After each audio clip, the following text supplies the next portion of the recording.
नमस्कार दर्शक मित्रों, मार्केट की बात के आज के एपिसोड में मैं केवल चेटी आप सभी का स्वागत करता हूं। दोस्तों, कई सारे जो हमारे व्यूअर हैं जनरली यही क्वेश्चन कहते हैं, मल्टी बैगर कंपनियां चाहिए।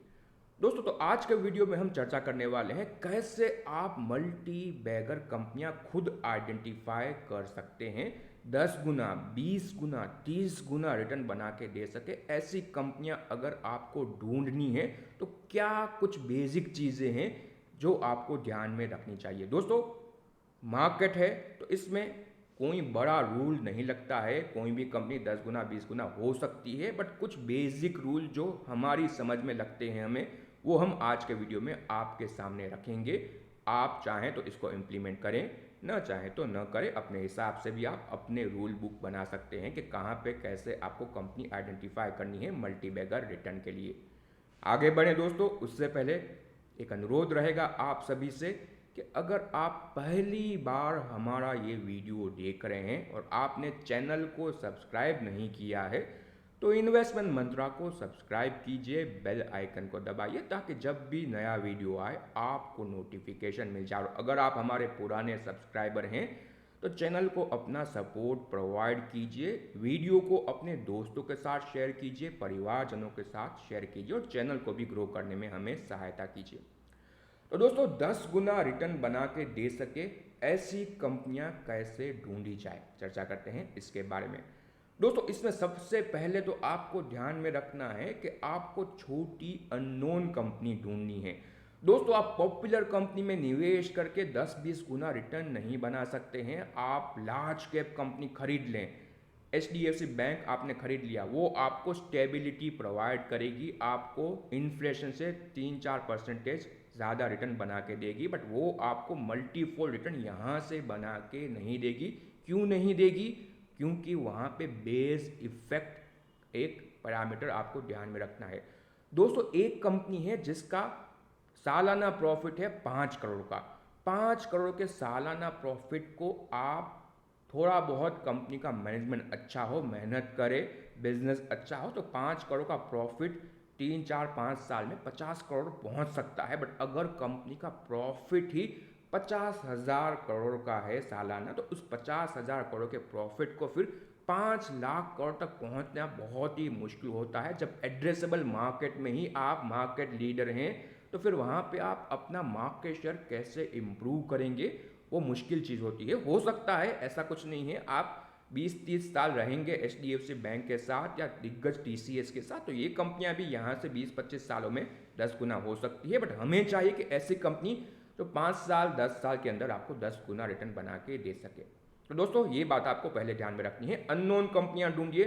दोस्तों, जनरली क्योंकि हम म्यूचुअल फंड में भी काम करते हैं तो म्यूचुअल फंड के कई सारे पोर्टफोलियो को हम टॉप टू बॉटम एनालाइज करते रहते हैं और वहाँ पे एक कॉमन चीज़ हमें दिखती है। जनरली म्यूचुअल फंड 2000 करोड़ से नीचे के मार्केट कैप की कंपनी में अपना निवेश नहीं करते हैं। उनके लिए लिक्विडिटी इशू है। जब एक बड़ा म्यूचुअल फंड या कोई बड़ा फॉरेन इन्वेस्टर है जिसको 500 करोड़ लगाने हैं, 100 करोड़ लगाने हैं, तो वो 1000 करोड़ की कंपनी में नहीं लगा सकता है, उसको वो लिक्विडिटी मार्केट में नहीं मिलेगी। तो उनके लिए ये कंपनियां नो गो जोन है, वहाँ पे वो नहीं जाएंगे 2000 करोड़ के नीचे की कंपनी में। तो जनरली अगर म्यूचुअल फंड वहाँ पे नहीं जाएंगे तो जितने भी दूसरे एनालिस्ट है, ब्रोकिंग हाउस है, जो इन सारी कंपनियों का अगर आप देखिए सेल साइड एनालिसिस करते हैं, वो भी उनको ट्रैक ही नहीं करेंगे क्योंकि उनके लिए भी वहाँ पे कोई बड़ा इंसेंटिव नहीं है। तो फिर ये कंपनियां छुपी रहती है, किसी के ध्यान में नहीं रहती है और एज ए इंडिविजुअल इन्वेस्टर आपको खुद जाके ऐसी कंपनियां ढूंढनी है। दोस्तों, कई सारे ऐसे अच्छे अच्छे हीरे यहाँ से निकल सकते हैं अगर आपने ठीक से आइडेंटिफाई किया। तो ये माइक्रो कैप कंपनियां, स्मॉल कैप कंपनियां फ्यूचर में मिड कैप भी बनेंगी और फिर ये इंस्टीट्यूट इन्वेस्टर भी यहाँ पे निवेश करने के लिए आएंगे। तो ये हुई पहली बात, आपको ऐसी कंपनियां ढूंढनी है जो छोटी कंपनियां हैं। ये आपका पहला एक पैरामीटर होना चाहिए। आइडियली अगर 2000 करोड़ से नीचे की कंपनी है तो वहाँ पे आपके चांसेस बढ़ जाते हैं कि वो कंपनी आपको 10 गुना रिटर्न, 20 गुना रिटर्न बना के दे सके। डेफिनेटली उससे थोड़ी बहुत हो तो कोई फिक्स रूल मत रखिए, आप अपना थोड़ा फ्लेक्सिबिलिटी रख सकते हैं अपने इस जर्नी के अंदर। पर थोड़े बहुत अगर आप देखिए रूल बुक में आप जाएंगे तो वहाँ पे आपके लिए बेटर रहेगा। तो ये एक पहला पैरामीटर है कि छोटी कंपनी होगी तो वहाँ पे पोटेंशियल ज़्यादा है। उसके बाद दोस्तों सिर्फ छोटी कंपनी होना ज़रूरी नहीं है, कंपनी का एड्रेसेबल मार्केट कितना बड़ा है वो भी आपको आइडेंटिफाई करना आना चाहिए, काम करना पड़ेगा। ऐसे ही आपके लिए कोई कंपनी आके बोलेगी नहीं कि मैं 10 गुना रिटर्न देने का पोटेंशियल रखती हूँ, थोड़ा बहुत रिसर्च करना पड़ेगा, आपको थोड़ा बहुत अपना समय भी देना पड़ेगा। 10 गुना रिटर्न बनाना इतना भी ईजी नहीं होता है, तो यहाँ पे आपको रिसर्च करना पड़ेगा। अगर कोई कंपनी आप आइडेंटिफाई करते हैं छोटी कंपनी है तो फिर चेक कीजिए उस कंपनी का मार्केट, एड्रेसेबल मार्केट है वो कितना बड़ा है, कौन कौन से सेक्टर में वो कंपनी काम करती है और कहाँ कहाँ पे कंपनी और भी एक्सपांड कर सकती है। तो वहाँ पे ये सारे पैरामीटर आप ध्यान में रखिए। अगर कोई कंपनी जिसका मार्केट कैप है तकरीबन 1000 करोड़ का, कंपनी का सेल्स है तकरीबन 200 करोड़ का और कंपनी का एड्रेसेबल मार्केट पोटेंशियल है 1 लाख करोड़ का, तो वहाँ पे कंपनी के लिए अपॉर्चुनिटी बनती है कि वहाँ पे उस एड्रेसेबल मार्केट में वो अपना मार्केट शेयर गेन करे। दोस्तों जनरली आप देखें आईटी सर्विस कंपनियां विश्व भर में अपना सर्विस दे सकती है, बट अगर आप सीमेंट कंपनी लेने जाएंगे तो उसका मार्केट उसके लोकल एरिया में ही सीमित हो जाएगा। एक सीमेंट कंपनी जनरली 300-400 किलोमीटर के एरिया के बाहर अपने प्रोडक्ट नहीं बेच पाती है। अगर जहाँ पे उनका प्लांट है उसके 300-400-500 किलोमीटर के आसपास ही जनरली वो अपना सेल्स करती है, क्योंकि वहाँ पे ट्रांसपोर्टेशन कॉस्ट बढ़ जाता है अगर आप बहुत दूर जाए। तो ये आपको देखना है एड्रेसेबल मार्केट कितना है, क्या है उस कंपनी का एड्रेसेबल मार्केट, क्या लोकल एरिया है, आपका स्टेट है, आपका कंट्री है, या पूरी की पूरी दुनिया आपका एड्रेसेबल मार्केट है। केमिकल कंपनियां जनरली पूरे की पूरी दुनिया में एक्सपोर्ट करती है, हमारी फार्मा कंपनियां भी जनरली अगर आप देखें हर जगह पे एक्सपोर्ट करती है, हमारी आईटी कंपनियां भी जनरली सब जगह पे एक्सपोर्ट करती है। जो हमारी एफएमसीजी कंपनियां हैं, कैपिटल गुड कंपनियां हैं, वो भी जनरली भारत भर में अपना बड़ा नेटवर्क रखती है। तो ये नेटवर्क क्या है, कंपनी का एड्रेसेबल मार्केट क्या है, ये सारी बातें भी आपको हर एक कंपनी के लिए आइडेंटिफाई करनी है और उसके हिसाब से आपको देखना है कि क्या इस कंपनी में बड़ा एड्रेसेबल मार्केट है। दोस्तों विजय केडिया जो जाने माने अगर आप देखें इक्विटी मार्केट के इन्वेस्टर हैं, वो कहते हैं कि मुझे ऐसी कंपनी में निवेश नहीं करना है जो 1 पाउंड का क्रोकोडाइल है, मुझे ऐसी कंपनी चाहिए जो एक ओशन का फिश है। दोस्तों इसका मतलब क्या है, 1 पाउंड है, पाउंड जनरली मतलब छोटा एक, अगर आप देखिए वाटर रिसोर्स होता है, रिसोवर होता है, वहाँ पे अगर आप क्रोकोडाइल है तो आपका जो खाने पीने का एरिया है छोटा एरिया है और वहाँ पे आप खुद ही क्रोकोडाइल है, तो वहाँ पे आपके लिए ग्रोथ की अपॉर्चुनिटी इतनी बड़ी नहीं है। अगर आपने सारी मछलियाँ खा ली उस पाउंड की तो फिर क्रोकोडाइल क्या खाएगा। बट अगर आप एक फिश इन ओशन है तो आपके लिए तो एक बहुत लार्ज ओशन ओपन पड़ा है। तो यहाँ पे आपको कंपनियों में भी ये देखना है कि कंपनी का मार्केट पोटेंशियल कितना है, उस मार्केट पोटेंशियल में इस कंपनी का करंट पोजीशन क्या है। अगर कंपनी के पास करंटली पूरे के पूरे मार्केट का 2% मार्केट शेयर है तो वहाँ पे वो कंपनी 2% से 20% लेके जा सकती है, अगर अच्छा मैनेजमेंट अच्छी तरीके से काम करे। बट कंपनी का खुद का ही मार्केट शेयर उसके मार्केट में 80% है तो वहाँ पे फिर कंपनी मार्केट जनरली गंवाएगी ना कि बढ़ाएगी। तो ये हुई दूसरी बात कि आपको आइडेंटिफाई करना है मार्केट पोटेंशियल कितना है। तीसरी बात हुई दोस्तों मार्जिन। दोस्तों लो मार्जिन बिजनेस में 10 गुना 20 गुना रिटर्न जनरली नहीं बनता है। आप कमोडिटी ले लीजिए, सीमेंट कंपनी ले लीजिए, या बहुत ही ट्रेडिंग करने वाली जो कंपनियां होती है, 2-3% मार्जिन अगर आप कंपनी कोई बिजनेस कर रही है तो वहाँ पे फिर कंपनी के लिए ग्रोथ का पोटेंशियल इतना है नहीं, कंपनी के पास प्राइसिंग पावर नहीं होती है, तो मार्जिन आपको देखना है। जनरली जो कंपनी 15-20-30% के आसपास का अच्छा मार्जिन करती हो, ओपीएम 10-12% का प्रॉफिट मार्जिन, और वहाँ पे ग्रोथ की भी अपॉर्चुनिटी हो, तो वहाँ पे आप देखिए। इसके अलावा मार्केट शेयर गेन भी ज़रूरी है, कंपनी मार्केट शेयर गेन कर पाए। अगर मार्जिन स्टेटिक रहे but company market share gain कर पाए तो भी अच्छी बात है। तो या तो कंपनी का मार्जिन धीरे धीरे बढ़ना चाहिए या फिर सेम मार्जिन में कंपनी अपना मार्केट शेयर बढ़ा पा रही है कि नहीं, वो आपको देखना है। तो ये चीज़ें भी आपको ध्यान में रखनी है। उसके बाद दोस्तों मार्केट में कई सारे बड़े बड़े, अगर आप देखें, डेफिनेटली नाम नहीं लेंगे हम, बट बड़े बड़े कुछ फंड हैं, फंड मैनेजर हैं जो बातें करते हैं कि पी मायने नहीं रखता है। दोस्तों अगर पूरा का पूरा जो मार्केट है, रिटेल इन्वेस्टर है, हम सभी मार्केट हैं, अगर हम सभी ही पीई को देखते हैं तो पीई मायने रखता है। अगर आप ऐसी कंपनी खरीदते हैं जिसका पीई 80-90 का है और वहाँ पे आप सोचेंगे कि ये कंपनी 10 गुना रिटर्न बना के देगी, मुश्किल बात है, हो सकता है बट बहुत ही मुश्किल है। तो पीई मायने रखता है। अगर आपको 10 गुना 20 गुना 30 गुना रिटर्न चाहिए तो आपको ऐसी कंपनी आइडेंटिफाई करनी पड़ेगी जिनका करंट वैल्यूएशन कंफर्टेबल हो या चीप हो। एक्सपेंसिव वैल्यूएशन पे 10 गुना रिटर्न बनाना बहुत ही मुश्किल होता है। तो दोस्तों कंफर्टेबल वैल्यूएशन वाली आपको अभी भी मार्केट में अच्छी कंपनियां जिनका प्रॉफिट ग्रोथ ही 12, 13, 15, 20% है, वो भी करंटली हमें 10, 12 पी पे दिख रही है। हमारे पर्सनल पोर्टफोलियो में भी है, हम नाम नहीं लेना चाहेंगे, यहाँ पे हम शेयर की डिस्कशन नहीं कर रहे हैं, बट अच्छी कंपनियां, अच्छी अच्छी आईटी कंपनियां ले लीजिए या अच्छी अच्छी केमिकल कंपनियां अभी भी हमें दिख रही है, जिनका वैल्यूएशन बहुत ही चीप है। कंपनी का प्रॉफिट ग्रोथ 5 साल का, 3 साल का 12-15% का है, फिर भी कंपनी चीप है, क्योंकि छोटी कंपनी है, बड़े इंस्टीट्यूट का इंटरेस्ट नहीं है और जनरली रिटेल इन्वेस्टर भी ज़्यादा रिसर्च नहीं करते हैं। तो आपको देखना है कंपनी का पीई कितना है, देखना पड़ेगा।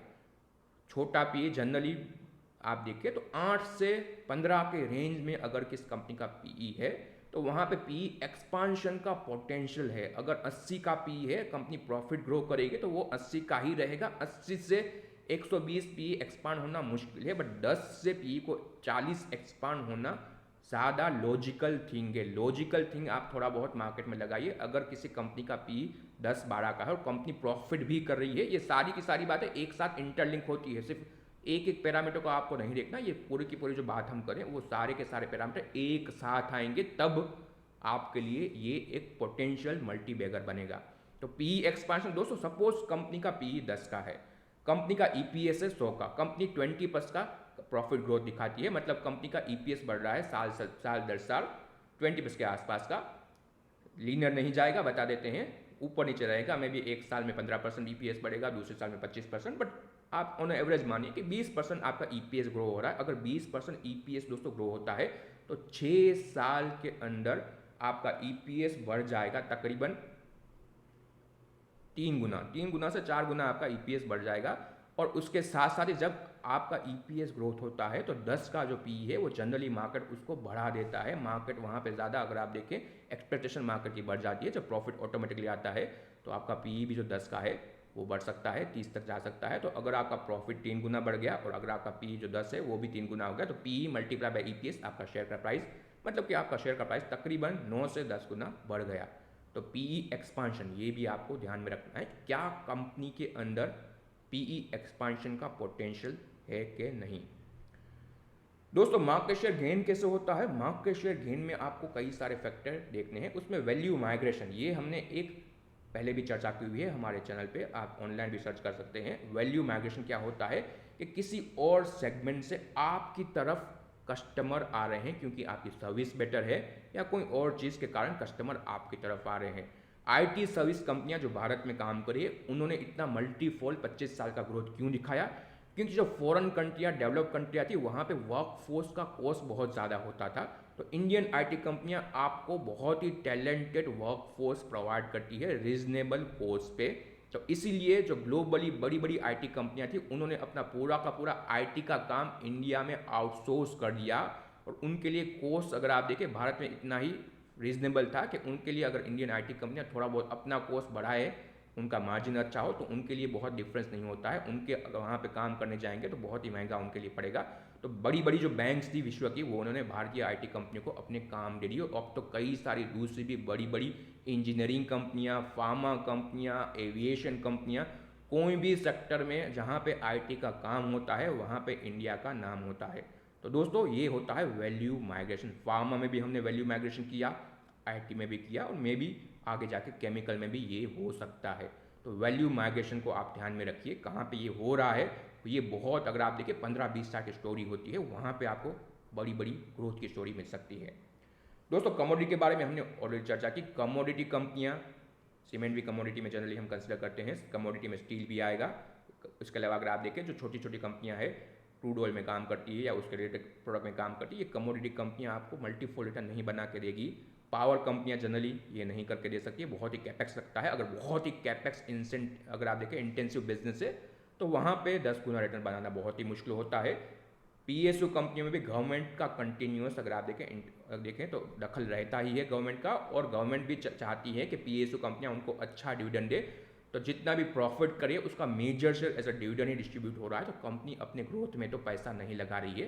तो जनरली पीएसयू कंपनियों में भी 10 गुना 20 गुना रिटर्न बनना मुश्किल है। इसके अलावा दोस्तों, दूसरे भी अगर आप देखें, कई सारे ऐसे फैक्टर मिलेंगे, कई सारे ऐसे सेक्टर हैं जहाँ पे 10 गुना रिटर्न आपको नहीं मिल सकता है। दोस्तों, 10 गुना रिटर्न आप प्राइवेट सेक्टर में भी बना सकते हैं अगर आपका बिजनेस है। तो मैं अब थोड़ा बहुत अपने टॉपिक से डिफरेंस जाते हैं, मेरे पर्सनल बिजनेस के बारे में हम चर्चा करते हैं कि इस बिजनेस में क्यों हम आए। दोस्तों फर्स्ट स्टेप इन्वेस्टमेंट, जो हमारी कंपनी है 33+ के CAGR से एज ऑफ नाउ हमारा बिजनेस ग्रो हो रहा है 33+ का CAGR। अगर मैं यहाँ से कुछ काम ज़्यादा न करूँ तो भी 33% CAGR यहाँ से बिजनेस ग्रो होता रहेगा। क्यों हो रहा है? क्योंकि बेस छोटा है। दोस्तों हमारे में AUM काउंट होता है, म्यूचुअल फंड बिजनेस में AUM एक मेजर फैक्टर रहता है बिजनेस को वैल्यू करने के लिए। तो करंटली जो हमारा AUM है करंटली 33% के CAGR से ग्रो हो रहा है। तो अगर इसी प्रतिशत से ग्रो होगा तो आने वाले दोस्तों तकरीबन 8 साल के अंदर बिजनेस हमारा 10 गुना बड़ा हो जाएगा। 8 साल में बिजनेस 10 गुना बड़ा होगा।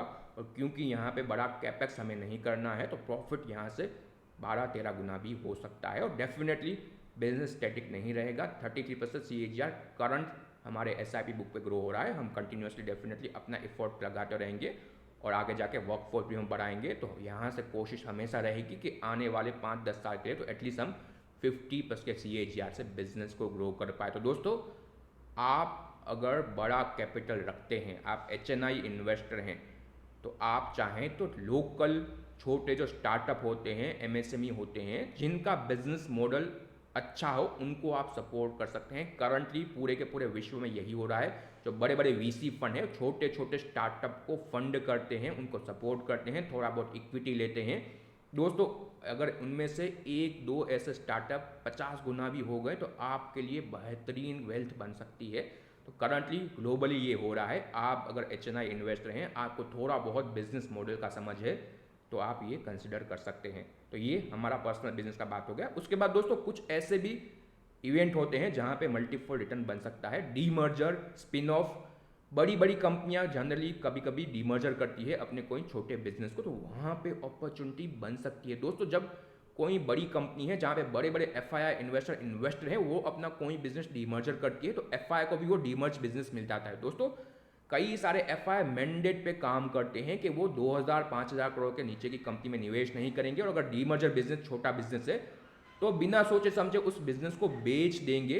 तो वहाँ पे अपॉर्चुनिटी बनेगी, वहाँ पे एक शॉर्ट टर्म के लिए सप्लाई आएगी, शेयर गिरेगा, बहुत गिरेगा।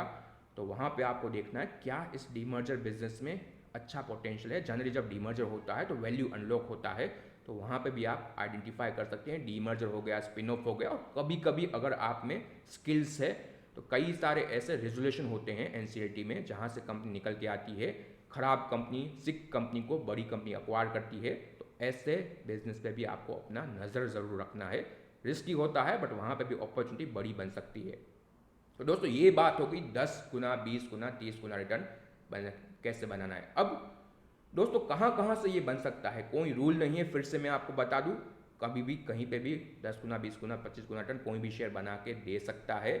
हमने जहाँ पे कभी भी एक्सपेक्ट नहीं किया था, जैसे कि पावर सेक्टर, वहाँ से भी कुछ कंपनियाँ निकली है जिन्होंने मल्टीपल रिटर्न बना के दिया है। बट हमारे तजुर्बे के हिसाब से हम बताते हैं IT सेक्टर, उसके बाद केमिकल सेक्टर, फार्मा सेक्टर, इसके अलावा अगर आप देखें कई सारे छोटे कैपिटल गुड इंडस्ट्रियाँ और छोटी FMCG कंपनियाँ और कुछ NBFC कंपनियाँ और कुछ आपके दूसरे ऐसे बिजनेसेस है जो नीश सेगमेंट में काम करते हैं। खास करके करंटली हम डिफेंस में भी फोकस अपने प्राइवेट सेक्टर के कुछ डिफेंस कंपनियां हैं जिनमें वो पोटेंशियल है यहाँ से मल्टीफोल्ड ग्रोथ दिखाने का।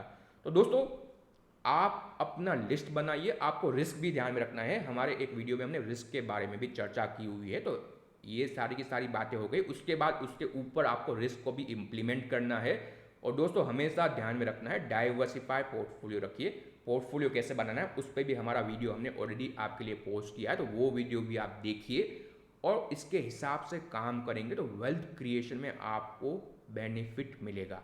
तो दोस्तों आज का हमारा वीडियो यहीं पे ख़त्म करते हैं। ये वीडियो आपको कैसा लगा उसके बारे में अपने अभिप्राय हमें अपने कमेंट बॉक्स में ज़रूर बताइए। और अगर आपको इस प्रकार के वीडियो पसंद आते हैं तो सपोर्ट कीजिए। दोस्तों जब आप हमें सपोर्ट प्रोवाइड करेंगे, वीडियो में ज़्यादा व्यू आएंगे, ज़्यादा लोग शेयर करेंगे, ज़्यादा कमेंट करेंगे, तो हमें भी थोड़ा बहुत इंकरेजमेंट मिलता है कि हम ऐसे ही कंटेंट आपके लिए लेके आएँ। बट अगर आपका सपोर्ट नहीं रहेगा तो फिर ऐसे वीडियो कंटिन्यू करना मुश्किल होता है। 20 मिनट का वीडियो दोस्तों एक साथ रिकॉर्ड हो रहा है, ये कोई भी अगर आप देखें स्क्रिप्टेड वीडियो नहीं है, ऑन द स्पॉट यहाँ पे हम आपके लिए कंटेंट क्रिएट कर रहे हैं माइंड में और आपको रिप्रेजेंट कर रहे हैं।